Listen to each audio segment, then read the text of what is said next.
నమస్తే అండి. నమస్తే అండి. వెల్కమ్ టు ద షో గురుగారు.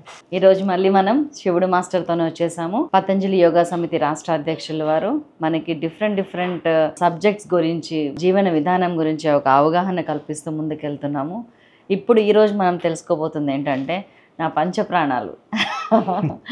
చాలామంది అంటారు పంచప్రాణాలు నీ మీదే పెట్టుకొని బతికేస్తున్నాను. కానీ ప్రాణం అంటే ఒకటే కదా, ఊపిరి ఆగిపోతే ఎలా అనే ప్రాణం ఒక్కటే మనకు తెలుసు. కానీ నిజంగా మన శరీరంలో శాస్త్రం ప్రకారం ఆ పంచప్రాణాలు ఏంటి, అవి ఏ విధంగా పనిచేస్తున్నాయి, అవి ఎంతవరకు మనకి అవసరం అనే దాన్ని విశదీకరించడానికి ఈరోజు శివుడు గారు మన ముందుకు వచ్చారు.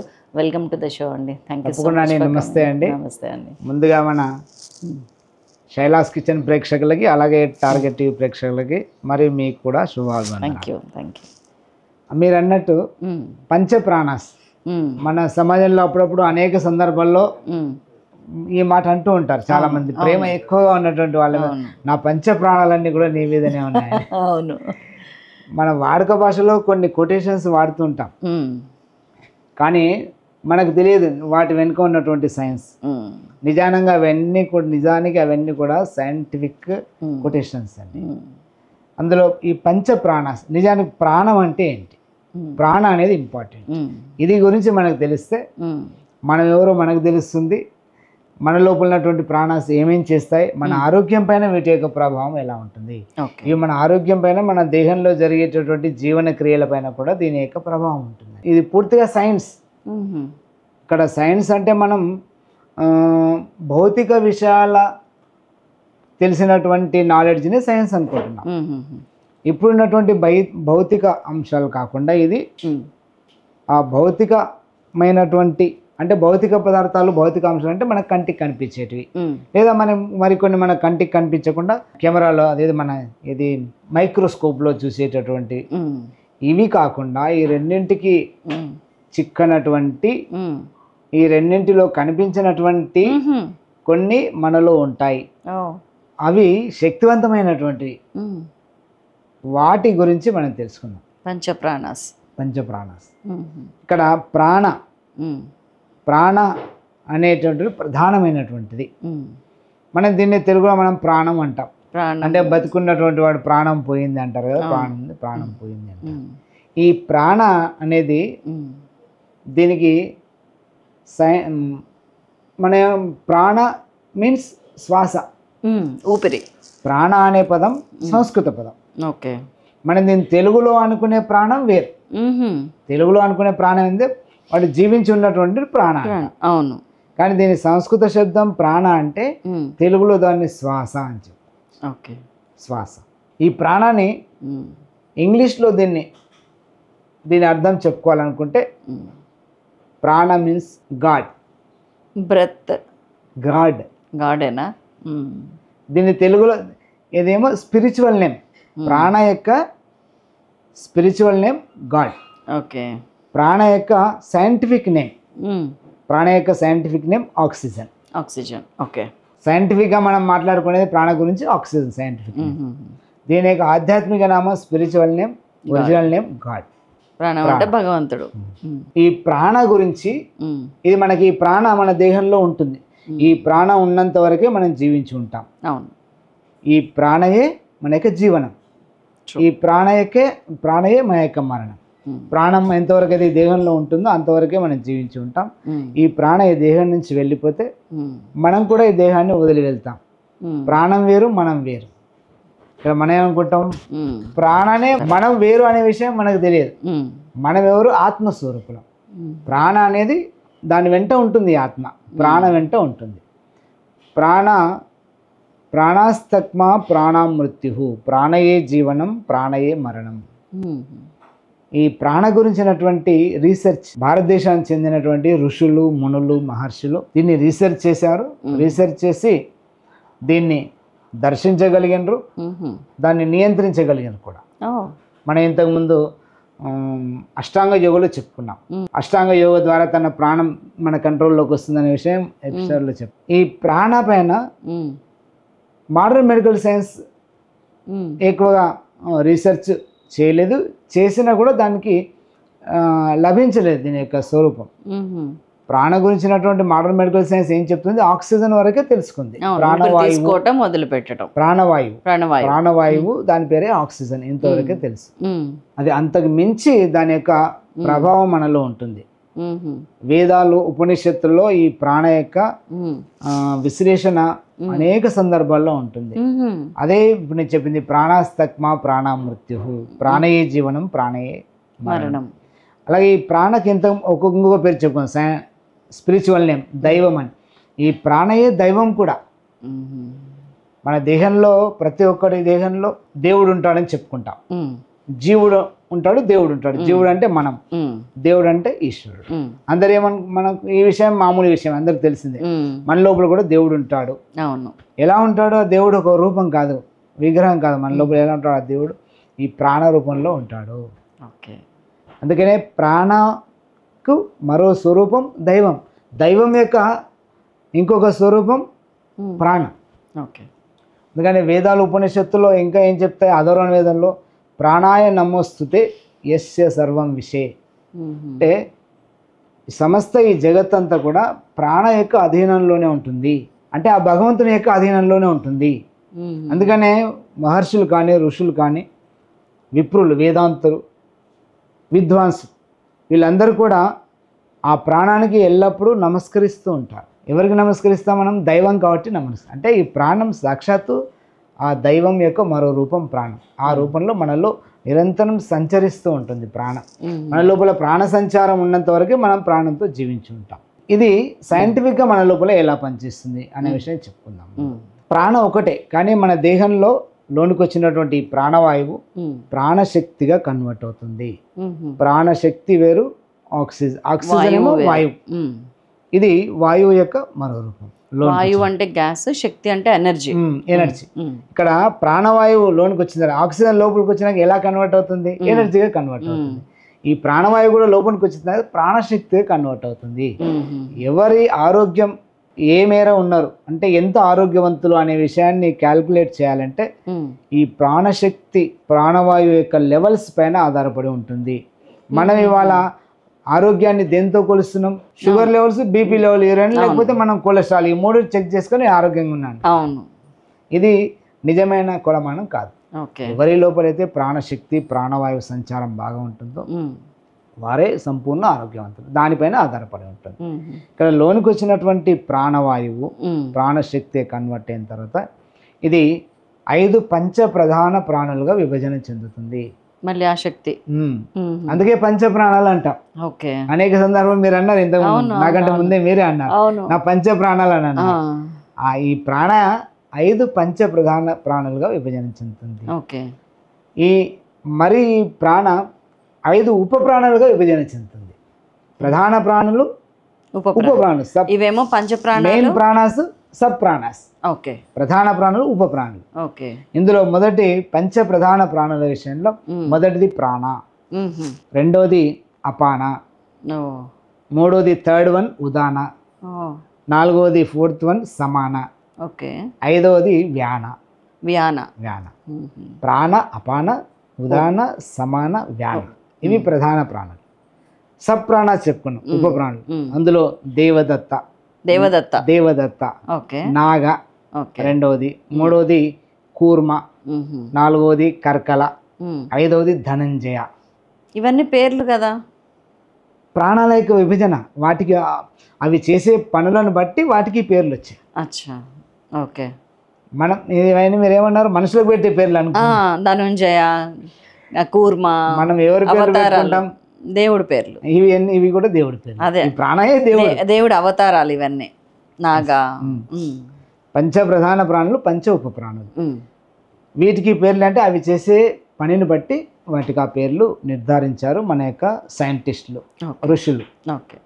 ఇందులో మొదటిది ప్రధానమైనటువంటిది ప్రాణ. ప్రాణలో మొదటిది ప్రధాన ప్రాణ. ఈ ప్రాణ మన యొక్క గొంతు ఉంది కదా, ఇక్కడ నుంచి ఈ చెస్ట్ ఉంది కదా, ఇక్కడ చెస్ట్ దగ్గర గుంతలాగా ఉంటుంది కదా, ఈ మధ్యలో విస్తరించి ఉంటుంది, ఈ మధ్యలో కదులుతూ ఉంటుంది. దీని యొక్క స్థానం ఇది, ఈ ప్లేస్ అంటే చెస్ట్. ప్రధాన ప్రాణ ఈ చెస్ట్ ప్రాంతంలో ఉంటుంది. ఇది 2 ప్రధానమైన ఇంపార్టెంట్ వర్క్స్ చేస్తుందండి. ఈ ప్రాణ రెస్పిరేటరీ సిస్టమ్ని యాక్టివేట్ చేస్తుంది, ఓకే. శ్వాస వ్యవస్థని శక్తివంతం చేస్తుంది. మనకు అన్నిటికంటే ప్రధానమైనటువంటిది శ్వాస వ్యవస్థ. అవును. మనం ఆహారం లేకుండా కొన్ని నెలల తరబడి జీవించవచ్చు, నీరు లేకుండా కొన్ని రోజుల తరబడి జీవించవచ్చు, 2 రోజులు 3 రోజులు జీవించవచ్చు, భోజనం లేకుండా 1 నెల 2 నెలలు కూడా జీవించవచ్చు. ఆంధ్రప్రదేశ్ రాష్ట్ర అవతరణ కోసం పొట్టి శ్రీరాములు గారు ఎన్ని రోజులు? 48 రోజులు అండి. 54 రోజులు 60 రోజులు ఉంది. Okay okay. ఆహారం లేకుండా జీవించాడు. అంటే ఆహారం లేకుండా అన్ని రోజులు కూడా చదువుకున్నాను నేను. ప్రాణం ఆక్సిజన్ లేకుండా ఎంతసేపు ఉంటామండి? జస్ట్ 4 మినిట్స్ కంటే ఎక్కువ ఉండలేము. 5వ మినిట్లో మన బ్రెయిన్ కోమాలోకి వెళ్తుంది. అంటే అంత ప్రధానమైనటువంటిది శ్వాస వ్యవస్థ. అంత ప్రధానమైనటువంటి శ్వాస వ్యవస్థని యాక్టివేట్ చేస్తుంది ఈ ప్రధానమైనటువంటి ప్రాణం. ఓకే. ముఖ్యమైన ప్రాణం అందుకనేది. ఓకే. అందుకనేది ముఖ్యమైన పని చేస్తుంది. ఓకే. రెస్పిరేటరీ సిస్టమ్ తర్వాత 2వ ఇంపార్టెంట్ సిస్టమ్ ఏదండి? Circulatory system. ఎస్. రక్త ప్రసరణ వ్యవస్థ. ఎక్కడ ఉంటుంది? హార్ట్ 2 ఊపిరితిత్తుల మధ్యలో ఉంటుంది. అవును. ధమనులు, సిరలు. 2 ఊపిరితిత్తుల మధ్యలో హార్ట్ ఉంటుంది. ఇది రక్త ప్రసరణ వ్యవస్థ. ఈ హార్ట్ ని కూడా యాక్టివేట్ చేస్తుంది. అంటే రక్త ప్రసరణ వ్యవస్థను కూడా శక్తివంతం చేస్తుంది ఈ ప్రధానమైనటువంటి ప్రాణ. శ్వాస వ్యవస్థని రెస్పిరేటరీ సిస్టమ్.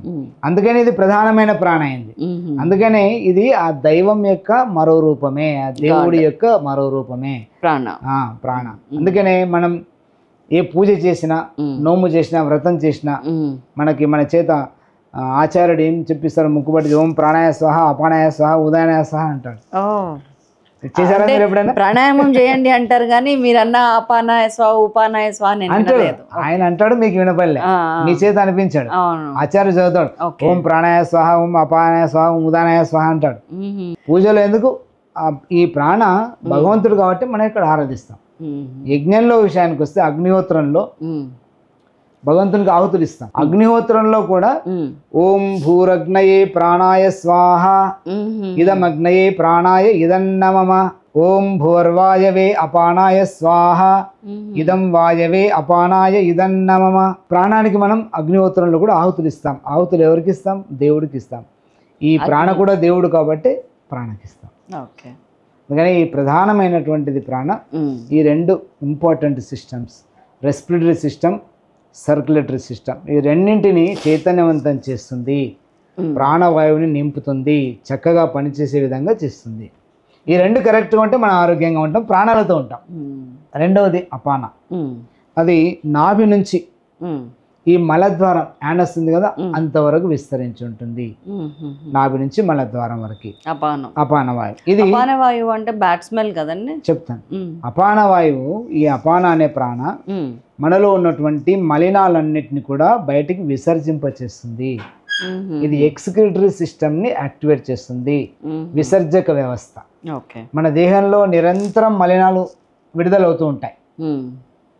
భోజనం చేస్తాం, నీళ్లు తాగుతాం, తర్వాత రకరకాల మెడిసిన్స్ వాడతాం. వీటన్నిటి ద్వారా మన లోపల అనేక టాక్సిన్స్ విడుదలవుతాయి, మలినాలు ఉత్పత్తి అవుతాయి, కెమికల్స్ ఉత్పత్తి అవుతాయి. ఇవన్నీ కూడా నిరంతరం మన దేహం నుంచి బయటికి పంపించాలి. ఆ బయటికి పంపించే పని ఇది చేస్తుంది. ఓకే. మీరు అన్నారు ఇప్పుడు బ్యాడ్ స్మెల్ అపానవాయువు అని, అది కూడా దుర్గంధం, అది కూడా బయటికి వెళ్తుంది. బయటికి పంపించే పని ఇది చేస్తుంది అపాన అనే ప్రాణ. అంటే విసర్జక వ్యవస్థ ఏదైతుందో ఎక్స్క్రిటరీ సిస్టమ్. మన దేహంలో 4 రకాలుగా విసర్జక పదార్థాలు బయటికి వెళ్తాయి. ఒకటి యూరిన్ ద్వారా కొన్ని మలినాలు వెళ్తాయి, మల విసర్జన ద్వారా కొన్ని మలినాలు వెళ్తాయి, మన స్కిన్ చెమట ద్వారా కొన్ని మలినాలు కెమికల్స్ వెళ్తాయి, మన నిశ్వాస బయటికి వదిలే గాలి ద్వారా కార్బన్ డైఆక్సైడ్ బయటికి వెళ్తుంది. అపానవాయువు అన్నారు, లోపల తయారైనటువంటి బ్యాడ్ స్మెల్ అంతా కూడా అపానవాయువు ద్వారా వెళ్తుంది. దాని పేరు దీనికి ఇచ్చాం. అవును. అపానవాయు. తేన్పులు కూడా వస్తాయి కదండి, అదేంటి? అది కూడా ఇందులోనే, అది కూడా అపానవాయువేనా? అపానవాయువు అంటే మన దేహంలో మలినాలన్నింటినీ బయటికి పంపించే ఎక్స్క్రిటరీ సిస్టమ్, విసర్జక వ్యవస్థని శక్తివంతం చేస్తుంది. ఇంతే కాకుండా మహిళల్లో ఋతుచక్రంలో వచ్చేటటువంటి మలినాల్ని కూడా ఇదే బయటికి పంపిస్తుంది.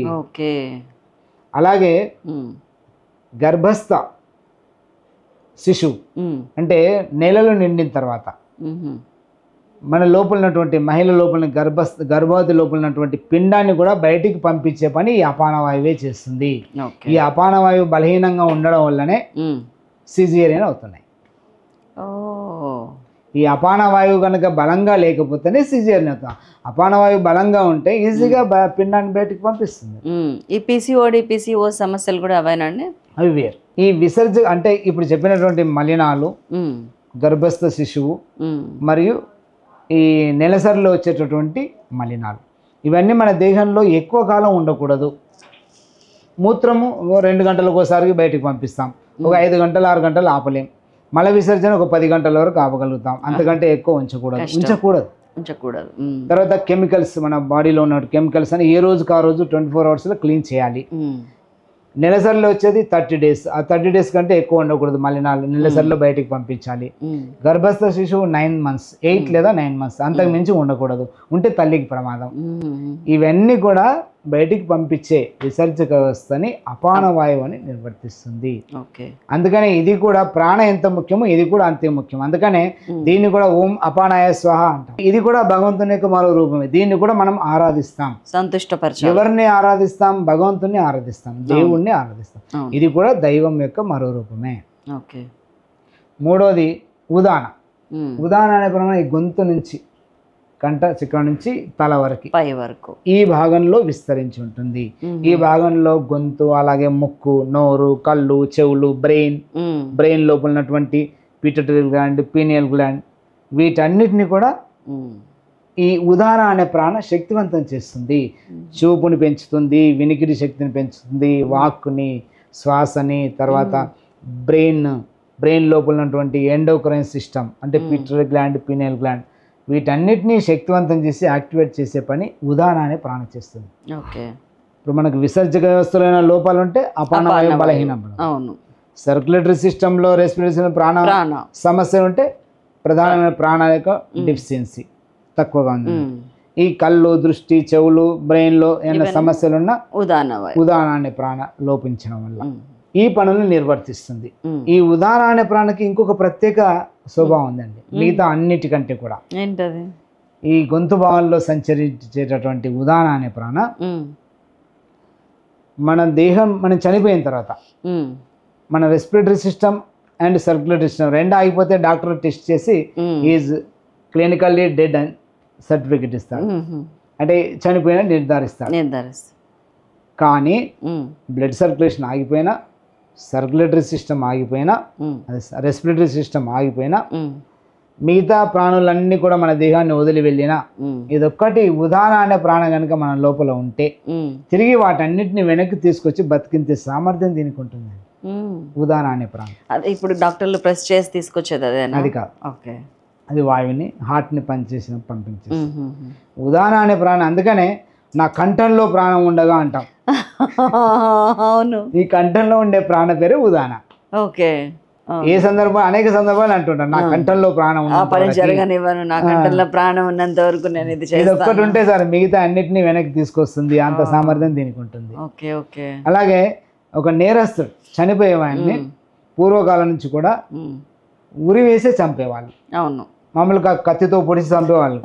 కత్తితో ఎవరిని పొడిస్తారు? యుద్ధంలో కత్తితో పొడిస్తారు. కానీ ఖైదీ దొరికిన తర్వాత వాడిని ఎలా మరణ శిక్ష విధిస్తారు? ఉరి శిక్ష ద్వారా. అంటే ఇక్కడ ఉరి శిక్ష వేయడం ద్వారా ఈ కంఠంలో ఉన్నటువంటి ప్రాణ పోతేనే వెంటనే తీయరు, 15-20 నిమిషాలు ఉంచుతారు, 1/2 hour ఉరి వేసిన వాడిని వెంటనే తీయరు. ఆ 1/2 hour ఉంచిన తర్వాతనే కంఠంలో ఉన్న ప్రాణ ప్రధాన ఉదాన ప్రాణ పోయిన తర్వాతనే తీస్తారు. అప్పుడే వీడు పూర్తిగా చనిపోయినట్టు. ఒకవేళ ఇది 2-3 నిమిషాలకు తీసేది ఉంది అనుకోండి, మిగతా ప్రాణాలు బతికే అవకాశాలు ఉంటాయి. అందుకని ఎగ్జాంపుల్ దీనికి ఇంకా మీకు ఈజీగా అర్థమయ్యే ఉదాహరణ చెప్పండి. మనం శవయాత్ర చేస్తాం, చనిపోయినటువంటి వ్యక్తిని ఊరేగింపుగా శ్మశానానికి తీసుకెళ్తూ ఉంటాం. శ్మశానానికి దగ్గరలో ఒక దగ్గర దించుతారు, గుర్తుందా మీకు? అంత క్లీన్ గా నేను ఎప్పుడు చూడలేదు. శ్మశానం ఇంకో దగ్గరలో వస్తుందంటే ఒక దగ్గర దించుతారు. దించిన తర్వాత అక్కడ ఏం చేస్తారంటే దీన్ని దింపుడు కళ్యం అంటారు. అది విన్నాను, ఆ వర్డ్ విన్నాను, దింపుడు కళ్యం. ఇంకా కొద్దిగా అయితే శ్మశానం వస్తుందనగా దగ్గరలో దింపుతారు, ఇది దింపుడు కళ్యం. ఇక్కడ ఏం తంతు జరుగుతుంది? ఒక ఆశ, ఇంకేమన్నా బతుకుతాడేమన్న ఆశతో ఆ చనిపోయినటువంటి వ్యక్తితో అనుబంధం ఎక్కువగా ఉన్నటువంటి కుటుంబ సభ్యులు, కొడుకు కావచ్చు, కూతురు కావచ్చు, భార్య కావచ్చు, ఇంకెవడో బంధువు కావచ్చు, వాళ్ళ చేత చెవులో నోరు పెట్టి తన పేరు పెట్టి పిలుస్తారు. ఇలా వీళ్ళు ఎలా పిలిచేవాళ్ళు, నాన్న అని, ఇంకేమని పేరు పెట్టి పిలిచేవాళ్ళు. దగ్గర అనుబంధం ఆత్మీయంగా ఉన్నటువంటి వాళ్ళు చెవులో పేరు పెట్టి 3 సార్లు 5 సార్లు పిలుస్తారు. ఈ తంతు జరుగుతుంది అక్కడ దింపుడు కళ్యాణ్ దగ్గర. దీని వెనుక ఉండే ఉద్దేశం అంటే ఎక్కడో కొన ప్రాణం వీని లోపల మిగిలి ఉంటే బతికే అవకాశం ఉంటాయి. అలా జరిగినటువంటి సంఘటనలు కోకొల్లలండి సమాజంలో. అవునా? దింపుడు కళ్యాణ్ దగ్గర తిరిగి బ్రతికి లేచొచ్చినటువంటి సంఘటనలు చాలా ఉన్నాయి సమాజంలో. ఇది వింతగా చూస్తారు సమాజంలో, వింత అని. ఈ దింపుడు కళ్యాణ్ దగ్గర ఇదే. ఒకవేళ ఉదాహరణ అనే ప్రాణ గనుక ఉంటే ఇలా ఆత్మీయులు అనుబంధం ఎక్కువ ఉన్నటువంటి వాళ్ళు, ప్రేమతో ఉన్నటువంటి వాళ్ళు పేరు పెట్టి పిలిస్తే పోయినటువంటి మిగతా ఇది పంచప్రాణలో 4 ఉపప్రాణాలు అవన్నీ కూడా వెనక్కి తీసుకొచ్చే సామర్థ్యం ఈ ప్రాణకు ఉంటుంది. ఉదాహరణ అనే ప్రాణకి తిరిగి బతికినటువంటి వాళ్ళు, అంటే డాక్టర్ డిక్లేర్ చేసిన తర్వాత కూడా బతికినటువంటి సందర్భాలు మన చరిత్రలో అనేక సందర్భాలు ఉన్నాయి. దింపుడు కళ్యాణం వెనుక ఉన్నటువంటి సైంటిఫిక్ రీజన్ ఇది. ఉదాహరణ అనే ప్రాణకి అంత శక్తి ఉంటుంది. అసలు ఉరి తీయటం కూడా ఇక్కడ తీయటం వెనకాల ఉన్న రహస్యం కూడా ఉదాహరణ. మనం అంటుంటాం ఆ కంఠంలో ప్రాణం ఉన్నంత వరకు కూడా ఇది అన్నట్టు. కొత్త విషయం చాలా. అంటే మనలో జరిగాయే మనకి తెలియని విషయం, మనం మర్చిపోయిన విషయం. మనం వందల సంవత్సరాలుగా మనదైనటువంటి సైన్స్ ని, మనదైనటువంటి విజ్ఞానాన్ని మర్చిపోయినటువంటి విషయం ఇది.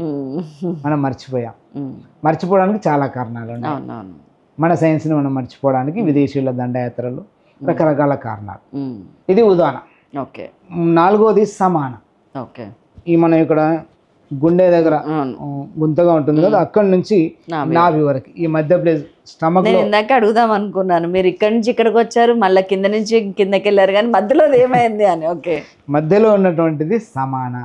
ఓకే. ఇది జీర్ణ వ్యవస్థని, ప్రత్యుత్పత్తి వ్యవస్థని, స్కెల్టన్ సిస్టమ్ని, వీటిని డెవలప్ చేస్తుంది. ఇది digestive system and reproductive system, muscular system, skeleton, వీటిని యాక్టివేట్ చేస్తుంది ఈ సమాన అనే ప్రాణం. ప్రధానంగా ఇది డైజెస్టివ్ సిస్టమ్. ఓకే. సమాన అనే ప్రాణం శక్తివంతం చేస్తుంది. ఇది బలంగా ఉంటేనే మనం శరీరం కూడా శక్తివంతంగా ఉంటుంది. చివరిగా 5వది వ్యాన. ఇది రక్త ప్రసరణలో విస్తరించి ఉంటుంది, బ్లడ్ లో, రక్తంలో ఉంటుంది. రక్తంలో వాయువు ఉంటుంది, మనకు తెలుసు సైంటిఫిక్. ఏముంటుంది? ఆక్సిజన్ ఉంటుంది. అది కొంచెం సల్బుడగలు వస్తాయి. ఆ ఆక్సిజనే ఈ వ్యాన అనే. ఇప్పటిదాకా అన్నింటిలో కూడా ఉన్నది ఆక్సిజనే, ప్రాణవాయువే. అవునవును. రక్తంలో కూడా వాయువు ఉంటుంది. ఆ రక్తంలో ఉండే వాయువు పేరు. ఓకే. ఇప్పటిదాకా ఇక్కడ ఉంటుంది, ఇక్కడ ఉంటుంది, ఇక్కడ ఉంటుంది. మన దేహం అంతా వాయువు ఉంటేనే మనలో కదలికలు ఉంటాయి. వాయువు ఉంటేనే మనం జీవించి ఉంటాం. వాయువు లేకుంటే మనకు మరణం, కదలికలు ఉండవు, మరణం. అవి ఆయా ప్రాంతాల్లో ఉండి అవి చేసే పనులను బట్టి ఈ పేర్లు ఉన్నాయి. రక్తంలో విస్తరించి ఉన్నటువంటి వాయువు పేరు వ్యాన. ఈ వ్యాన రక్తం దేహమంతా సర్క్యులేట్ అవుతుంటుంది. అలాగే ఇది నర్వస్ సిస్టంలో కూడా విస్తరించి ఉంటుంది. ఇది దేహం అంతా సర్క్యులేట్ అవుతుంది, ప్రతి సెల్కి కూడా వెళ్తుంది. అంటే దేహంలో జరిగేటటువంటి జీవన క్రియలు అన్నింటికి కూడా ఇదే కారణము. ఇది చైతన్యవంతం చేస్తుంది.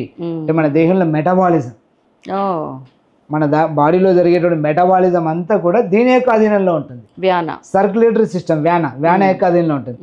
ఇదంతా కూడా దీని ద్వారా దేహం అంతా చేరి ప్రతి సెల్లోకి. నర్వస్ సిస్టమ్, ఈ రెండింటిలో నర్వస్ సిస్టమ్ ప్రతి యాక్టివిటీస్ని కంట్రోల్ చేసేది నర్వస్ సిస్టమ్. ఈ రెండింటిలో విస్తరించి ఉండి మన దేహంలో అన్ని జీవన క్రియల్ని, అన్ని సిస్టమ్స్ని, అన్ని ఆర్గాన్స్ని అన్ని సక్రమంగా జరిగే విధంగా చేస్తుంది వ్యాన. అందుకని మనం దీన్ని కూడా మనం ఆరాధిస్తాం. ఓం వ్యానాయ స్వాహ,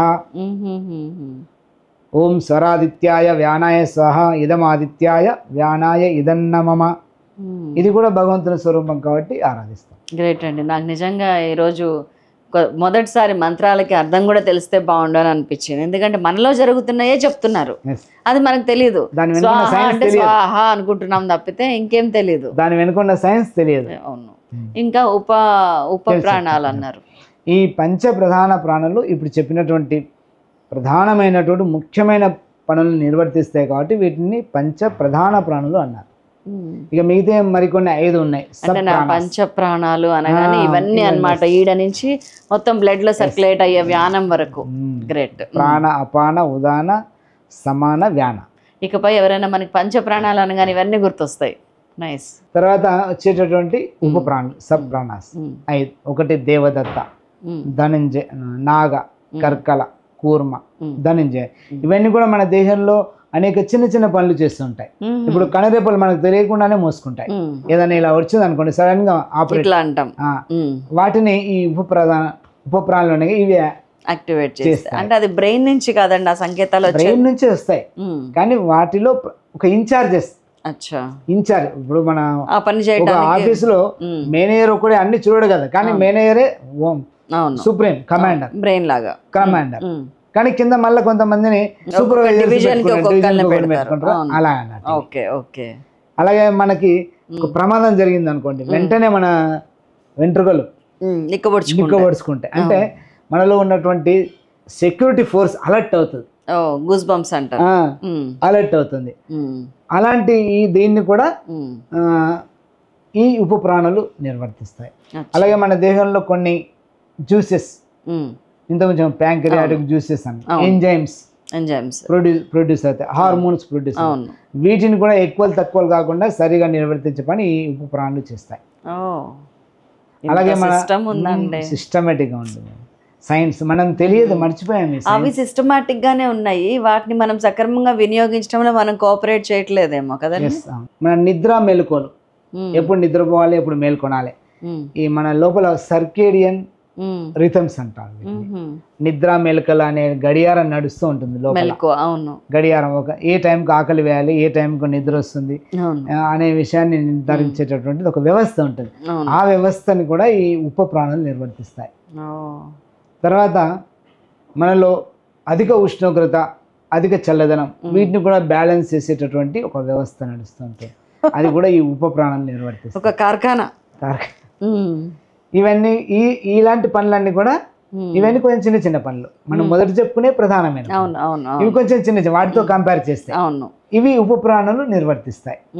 అంటే ఈ మొత్తం 5 పంచ ప్రధాన ప్రాణులు, 5 ఉపప్రాణులు, ఇవన్నీ కలిసి మనల్ని సంపూర్ణ ఆరోగ్యవంతంగా, శక్తివంతంగా ఉంచుతాయి, మనల్ని నిలబెట్టగలుగుతాయి. అందుకనే ఇవి పనిచేసే సామర్థ్యం పైన ఆధారపడి ఉంటుంది. మన దేహంలో ఈ పంచ ప్రధాన ప్రాణులు, పంచ ఉప ప్రాణులు, ఇవి మనకు ఎంతో మేలు చేస్తున్నాయి. కాబట్టి మనకు మేలు చేసేవాడంతా ఎవడు? దేవుడు. అందుకని ఆ దేవుడి యొక్క, ఆ దైవం యొక్క మరో రూపమే ఈ ప్రాణులు. అందుకనే ఈ వీటిని కూడా మనం ఆరాధించాలి. మనకి ఎవరైతే మేలు చేస్తే మనం ఆరాధిస్తాం. అవును, మనం వర్చువల్గా ఉన్న దేవుడిని పూజిస్తున్నాం, కానీ ఫిజికల్గా మనతో పాటు మనలోనే ఉన్న ఈ దేవుళ్ళని మనం పట్టించుకోవట్లేదు, మనకు తెలియదు విషయం, మనం గుర్తించట్లేదు.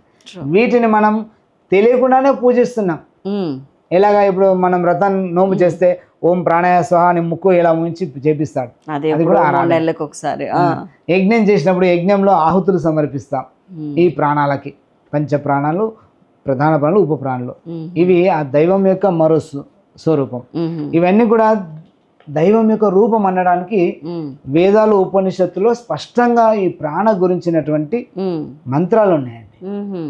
దాని ద్వారా మనకి ఈ విషయం అంతా తెలిసింది. మన ఋషులు, మునులు, సైంటిస్టులు మన రీసెర్చ్ చేసి అవి ఏ ప్లేస్లో అవి ఉంటాయి, ఏ పనులు చేస్తాయి, ఇప్పటిదాకా మనం చెప్పిన పనులన్నీ కూడా అవి చేస్తాయి. కాబట్టి అవి చేసే పనులను బట్టి వాటికి ఆ పేర్లు వచ్చాయి. ఇప్పుడు నిజంగా మీరు చెప్తుంటే నా దేహం మీద నా గౌరవం పెరుగుతుంది. ఇదంతా కూడా సైన్స్. అవును, ఇదంతా అద్భుతమైన సైన్స్, మనకు తెలియనటువంటి సైన్స్, మనం మర్చిపోయిన సైన్స్, మనలో ఉన్న సైన్స్ని మనం మర్చిన సైన్స్. ఇందులో వేదాలు స్పష్టంగా ఏం చెప్తుంది? ప్రాణాయ నమోస్తుతే యశ్వ సర్వమిదం వశే. ఈ మొత్తం సమస్త జగత్తంతా కూడా ఈ ప్రాణ యొక్క అధీనంలోనే ఉంటుంది. అంటే ఈ జగత్ అంతా కూడా ప్రాణవాయువు విస్తరించి ఉంటుంది. ప్రాణవాయువు లేనటువంటి ప్లేస్ ఎక్కడ ఉండదు. ప్రాణవాయువు లేకుంటే ఏ జీవకోటి జీవించి ఉండదు. అంటే మొత్తం ఈ ప్రాణవాయు రూపంలో విస్తరించి ఉన్నటువంటి ఆ భగవంతుని యొక్క రూపమే ఈ ప్రాణ. కాబట్టి ఆ భగవంతుని యొక్క ఈ ప్రాణ యొక్క నియంత్రణలో ఉంటుంది. కాబట్టి ఇది దైవం. కాబట్టి దీన్ని ఋషులు, మునులు, మేధావులు, విద్వాంసులు దీన్ని నమస్కరిస్తూ ఉంటారు, ఎప్పుడు ఆరాధిస్తూ ఉంటారు. ఇది అధర్వణ వేదం చెప్తుంది ప్రాణ గురించి. ఇంకొక నమస్తే అస్త్వాయతే నమో అస్తు పరాయతే, నమస్తే ప్రాణతిష్టాత అసినాయతో నమః. ఇది కూడా అధర్వణ వేదం ప్రాణం గురించి చెప్తుంది. అంటే లోనికి వచ్చే ఓ ప్రాణమా నీకు వందనం, ఎందుకంటే లోనికి వచ్చే ప్రాణం ఔషధాలతో కూడినటువంటి ప్రాణవాయు ఆక్సిజన్ని మోసుకొస్తుంది లోనికి వచ్చే గాలి. అందుకే నీకు వందనం నమస్సు. వందనం. నమస్తే అస్తు పరాయతే, బయటికి వెళ్ళే ఓ ప్రాణమా నీకు నమస్కారం. అంటే మనలో ఉన్నటువంటి మలినాలని, కార్బన్ డైఆక్సైడ్ ని, వీటిని బయటికి తీసుకెళ్తుంది. బయటికి మనం లోనికి వచ్చే గాలిలో ఆక్సిజన్ వస్తుంది, బయటికి వెళ్ళే గాలిలో కార్బన్ డైఆక్సైడ్ వెళ్తుంది. ఎందుకంటే కార్బన్ డైఆక్సైడ్ మన దేహంలో నిల్వ ఉంది అనుకోండి, మనం రోగాల పాలవుతాం. దాన్ని బయటికి తీసుకెళ్లి మనకు మేలు చేస్తుంది కాబట్టి దానికి కూడా వందనం. వందనం. మన దేహంలో నమస్తే ప్రాణతిష్ఠాత అసినాయతో నమః, లోపల నిలిచి ఉన్నటువంటి తిష్ట వేసుకొని కూర్చున్నటువంటి ఓ ప్రాణమా నీకు వందనం. వందనం. ఎందుకు? మన దేహంలో ఆ ప్రాణశక్తి ఉండడం వల్లనే జీర్ణ వ్యవస్థ, శ్వాస వ్యవస్థ, ఇవన్నీ కూడా సక్రమంగా జరుగుతూ ఉన్నాయి. కాబట్టి మనలో స్థిరంగా నిలిచి ఉన్నటువంటి ఓ ప్రాణమా నీకు వందనం. ఎవరు చెప్తున్నారు? వేదం చెప్తుంది, ఆది గ్రంథమైనటువంటి వేదం చెప్తుంది. అంటే సాక్షాత్తు పరమేశ్వరుడే ఈ విషయాన్ని మనకు వేదాల ద్వారా అందించారు, ఈ ప్రాణ యొక్క సైన్స్ని. అలాగే అవాతవాహి భేషజం వివాతవాహి యద్రపాహ త్వం హి విశ్వభేషజో దేవానాం దూతయ్యసే. లోనికి వచ్చే గాలి ఆక్సిజన్ మోసుకు వస్తుంది, అదొక దూతలాగా. బయటికి వెళ్ళే గాలి కార్బన్ డైఆక్సైడ్ ని తీసుకెళ్తుంది, అది కూడా దూతలాగా. లోన ప్రవహిస్తుంది, మన దేహంలో అనేక ప్రాంతాల్లో చలిస్తూ ప్రవహిస్తున్నటువంటి ప్రాణ, ఇవన్నీ కూడా మన దేహంలో శక్తిని పెంచుతాయి. అందుకని వీటిని కూడా నమస్కరిస్తాం మనం. ప్రాణ గురించి ప్రాణో మాతః, ప్రాణో పితః, ప్రాణో భ్రాతః, ప్రాణో ఆచార్య, ప్రాణో మిత్ర, ప్రాణో వై దైవం, ప్రాణో బ్రహ్మ. ఈ మంత్రం చెప్తుంది ప్రాణం గురించి, చాందోగ్యోపనిషత్తు చెప్తుంది. అంటే వేదాల్లో ఉపనిషత్తులు అన్ని కూడా ఈ ప్రాణం గురించి స్పష్టంగా ఆధారాలతో మంత్రాల సహితంగా చెప్తున్నాయి. వేదం అంటేనే సైన్స్, వేదం అంటే నిజం. ఏం చెప్తుంది? ఈ ప్రాణయే తల్లి, ప్రాణో మాతః. ఎందుకంటే తల్లి ఎలా మనల్ని, బిడ్డని ఎలా కాపాడుతుంది, రక్షించుకుంటుందో తల్లిలా కాపాడుతున్నాడు. ప్రాణోపితః, తండ్రి మనల్ని నడిపిస్తాడు వేలు పట్టుకొని. అందుకనే ఈ ప్రాణ మనల్ని ముందుకు నడిపిస్తుంది. కాబట్టి ఈ ప్రాణ మనకు తల్లి తండ్రి స్వరూపం. ప్రాణో భ్రాతః, మన సోదరునితో కూడా పోల్చండి వేదాలు ఉపనిషత్తులు ఈ ప్రాణాన్ని. మన సోదరుడు ఎల్లప్పుడూ మనకి మన వెన్నంటి ఉంటాడు. అలా సోదరునితో పోల్చారు ప్రాణాన్ని. అలాగే ప్రాణో మిత్ర, మనతో ఎప్పుడు మాట్లాడుతూ ఉండేటువంటి వాడు, మిత్రునిలాగా కూడా ఈ ప్రాణం మనతో ఉంటుంది. ప్రాణో ఆచార్య, గురువు మనకి అజేయమైనటువంటి సంపూర్ణ జ్ఞానాన్ని ఎవరిస్తారు? మన గురువు ఇస్తారు. ఈ ప్రాణ మనకు అంతటి జ్ఞానాన్ని ఇస్తుంది కాబట్టి దీన్ని గురువుతో కూడా పోల్చాయి ఉపనిషత్తులు. ప్రాణో బ్రహ్మ, ఈ ప్రాణయే దైవం, భగవంతుడు కూడా ప్రాణయే దైవం. ఇవన్నీకి ప్రాణ యొక్క అంతిమ స్వరూపం దైవం. తల్లిలాగా పనిచేస్తుంది, తండ్రిలాగా పనిచేస్తుంది, మిత్రులా పనిచేస్తుంది, సోదరులా పనిచేస్తుంది, గురువులా పనిచేస్తుంది, చివరికి దైవం, భగవంతుడు కూడా ప్రాణమే. ప్రాణ గురించి చాందోగ్య ఉపనిషత్తు అలా చెప్తుంది. ఇంకొక 2 ఉదాహరణలు చెప్పుకుంటే గానీ మనకు తెలియదు ప్రాణం గురించి. ప్రశ్నోపనిషత్తు చెప్తుంది, ప్రాణస్యేదం వశే సర్వం యత్ త్రిదివే ప్రతిష్ఠితం. అంటే ఈ విశ్వంలో ఉన్నటువంటి 3 లోకాలన్నీ కూడా ఈ ప్రాణం యొక్క అధీనంలోనే ఉంటాయి. ఈ ప్రాణయే 3 లోకాలకి అధిపతి, ఈ విశ్వానికి అధిపతి. ఈ విశ్వాని అధిపతి ఎవరు? దైవం. ఆ దైవం యొక్క స్వరూపమే ప్రాణం. అలాగే ప్రాణో బ్రహ్మేతి వ్యాజనాత్ తైత్యరూపనిషత్తు చెప్తుంది. అంటే ప్రాణులు ప్రాణవాయు మూలంగానే పుడతారు. మనం ఎలా పుడతాం? ప్రాణవాయువు మూలంగానే పుడతాం. మనము ఎలా జీవిస్తాం? ప్రాణవాయువుతోనే జీవిస్తాం. చనిపోయిన తర్వాత అంతిమంగా మనం దేనిలో కలిసిపోతాం? ప్రాణవాయువులో కలిసిపోతాం, గాలిలో కలిసిపోతాం. అవును. అలాంటి సైంటిఫిక్ డెఫినేషన్ ఈ తైత్యరూపనిషత్తు చెప్తుంది ప్రాణవాయువు గురించి. చివరగా ప్రాణాయామేన యుక్తేన సర్వరోగ క్షయో భవేత్, అయుక్తాభ్యాస యోగేన సర్వరోగాస్య సంభవ. ఈ సమస్త ఈ పంచప్రాణులు ఉపప్రాణులు శక్తివంతంగా ఉండాలంటే ఏం చేయాలి? ప్రాణాయామం చేయాలి. ఈ పంచ ప్రధాన ప్రాణులు, పంచ ఉపప్రాణులు శక్తివంతంగా ఉండి అవి బాగా పనిచేసే విధాన్ని ఆహారం ద్వారా జరగదు, ఇది ప్రాణాయామం ద్వారా జరుగుతుంది. ప్రాణాయామానికి ఉన్నటువంటి విశిష్టత అది అన్నట్టు. Great great. అందుకనే ప్రాణాయామం చేస్తే మనకు సమస్త రోగాలను తొలగిపోతాయి, అవును, మనకు ఆయుష్ పెరుగుతుంది, ఆరోగ్యం పెరుగుతుంది. దానికి సాక్ష్యమే ఇప్పటిదాకా చెప్పినటువంటి వేదాల్లో ఉపనిషత్తులో ఉన్నటువంటి మంత్రాలే సాక్ష్యం. నిజమే. యోగాతో సమానంగా ప్రాణాయామం చేయాలి చేయాలి చేయాలంటుంటే ఎందుకంటే ఇందుకు యోగాతో సమానంగా అన్నారు కదా, ఇది రాంగ్. ప్రాణాయామం యోగలో ఒక పార్ట్, అవును, ఆసనాలు యోగలో ఒక పార్ట్. మీరు అనేది ఆసనాలని అనవై యోగా అన్నారు. ఓకే ఓకే, అవును. యమ నియమ ఆసన ప్రాణాయామ ప్రత్యాహార ధారణ ధ్యాన సమాధి 8 అంశాలు కలిపి ఉన్నటువంటిది యోగా. అందులో ఆసనాలు ఒక పార్ట్, ప్రాణాయామం ఒక పార్ట్. జనరల్ గా ఆసనాలనే యోగా అనే మాటతోనే మనం ఉచ్చరిస్తా ఉంటాం. ఇది అష్టాంగ యోగం తెలియని వాళ్ళు అట్లా అంటారు, యోగా అంటే ఆసనాలు అనుకుంటారు. మనం చెప్పాము అష్టాంగ యోగా గురించి ఒక ఎపిసోడ్ ఉంది, ఎపిసోడ్ చాలా బాగుంటది అది. కానీ ప్రాణాయామ అంత ప్రధానమైనటువంటిది.